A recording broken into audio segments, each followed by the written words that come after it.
This is Democracy Now!, democracynow.org, the War and Peace Report. I'm Amy Goodman. As we turn to Morocco, where thousands of people have been protesting across the country after a fish seller was crushed to death in a garbage truck trying to retrieve fish confiscated and thrown out by police.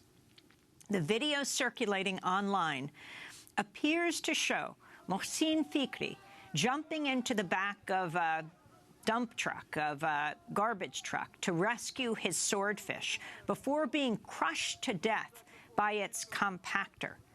According to local reports, Moroccan authorities prohibit the sale of swordfish at this time of year.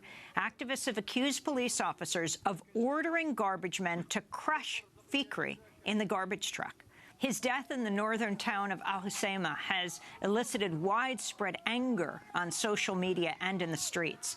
The weekend's rallies were called by activists from the February 20th movement, which organized demonstrations during the Arab unrest of 2011. Fikri's death drew parallels to that of the Tunisian fruit and vegetable seller Mohamed Bouazizi in December of 2010. Which helped spark the Arab Spring uprisings. Morocco's King Mohammed has ordered officials to visit Fikri's family. The ministries of Interior and Justice have pledged to conduct an investigation. To talk about what's happening, we're going to go directly to Morocco, to Marrakesh, where we're joined by Democracy Now! Video stream by activist and filmmaker Nadir Bourmouche. He participated in the protests in Marrakesh on Sunday. Welcome to Democracy Now!, Nadir. Can you talk about what has taken place and what you understand happened to this fish seller? Essentially what happened was that the fish seller was leaving the port with swordfish, which, like you said, it's illegal to fish swordfish at this time of year, and his fish was confiscated by the police, then thrown into the trash, and then he went in after it desperately, and the police officer ordered the garbage men to grind him, or as we say in Derija, panmu, which is now the hashtag that we're using in these protests. And what happened in the community where he was killed first?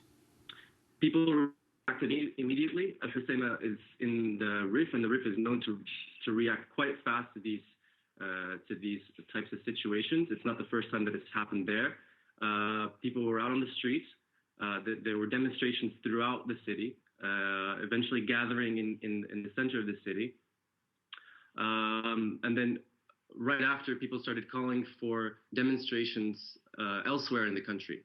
Talk about the political climate in northern Morocco, the significance of Al Hoceima. The Rif is known for its history of resistance since the Spanish and French colonized Morocco. They held a very strong resistance led by Abdelkarim al-Khattabi. And they called for, and actually at that time, there was a secession from the colonial state called the Rif Republic. And the memory of the Rif Republic, the popular memory of the Rif Republic, is something that is in Rifian minds. And it's something, it's definitely an element that kept the region marginalized, because the idea of a Rif Republic went against the ideals of the monarchy that was upheld by the colonial state. And then when the monarchy came into power after the French and the Spanish left, the Rif continued to resist. And that's why we see in 1958 a rebellion that was brutally crushed by the Hassan II regime. So this is something that happens again and again in the Rif. And so this is why we don't believe the state, the regime, when they say that they will investigate this death, because they haven't investigated the 1958 massacres. They haven't apologized or even recognized them. They haven't investigated the 2011 death of 5 February 20th protesters who were essentially thrown into a bank, and then they had it set on fire as a way of sabotaging the February 20th movement. Now, let me ask you about some of the signs we were following in social media, like a woman holding up a sign that says, "Welcome to COP22. We grind people here." Democracy Now! Will be headed to Morocco for the UN Climate Summit, which is being held in Marrakesh this year. Talk about the climate in your city and what these protests mean. Are they continuing? This is the earliest UN COP. It's going to be right after the election here in the United States. We'll be broadcasting from Marrakesh. So ahead of the COP22, there's been a growing environmental movement that's linking climate injustice and environmental injustices to class issues in Morocco. And so there's already a sort of discussion about greenwashing, about how the state is using this conference to greenwash its abuses, to greenwash the economic, social, and environmental injustices that the people of Morocco face. So these types of signs are meant to draw attention to this greenwashing that the state conducts at the COP22. The COP begins actually next week in Marrakesh. Do you expect these protests to continue right through? It's not clear right now. There was discussion last night at the demonstration and afterwards. We were talking about perhaps keeping up the pressure until COP22, because this is the moment when the international media will be focusing on Marrakesh. And so if we can keep up the pressure until then we can definitely expose this greenwashing discourse that we see. But it's not clear yet. Here in the United States, the email controversy is enormous, released by WikiLeaks, and also the whole issue of the presidential candidate Hillary Clinton's private email server. But among the latest leaks from WikiLeaks that came from the account of John Podesta, the chair of Clinton's presidential campaign, was a set of emails that revealed that Hillary Clinton had secured a $12 million donation to the Clinton Global Initiative in 2015 from the King of Morocco on the condition that she speak in Marrakesh. It was right before she was announcing for president. People thought that wasn't a very, the optics of that were not very good. And so Bill Clinton, the former president, and Chelsea Clinton, their daughter, came to Marrakesh to speak. What's the significance of this, of your king, of the Moroccan king, giving $12 million to the Clinton Initiative?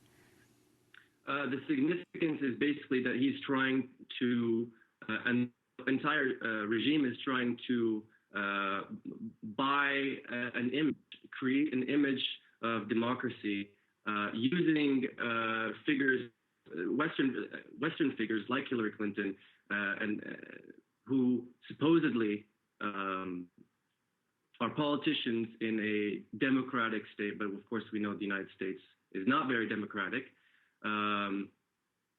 So this is part of creating this image of importance of how Morocco is this great country where we host great conferences, and that we are an environmentally friendly country, a democratic country. It's about building this facade, which has been created since the 2011 cosmetic changes after the February 20th movement protests. About what happened in 2011, in the time of the Arab Spring.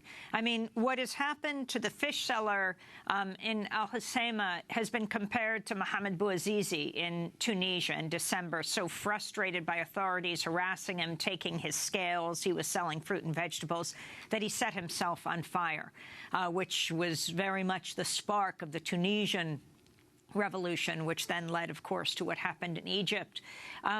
Can you talk about what happened in Morocco? In Morocco, there were the February 20th movement youth. It was largely youth who first called for the protests, and then political groups joined in afterwards.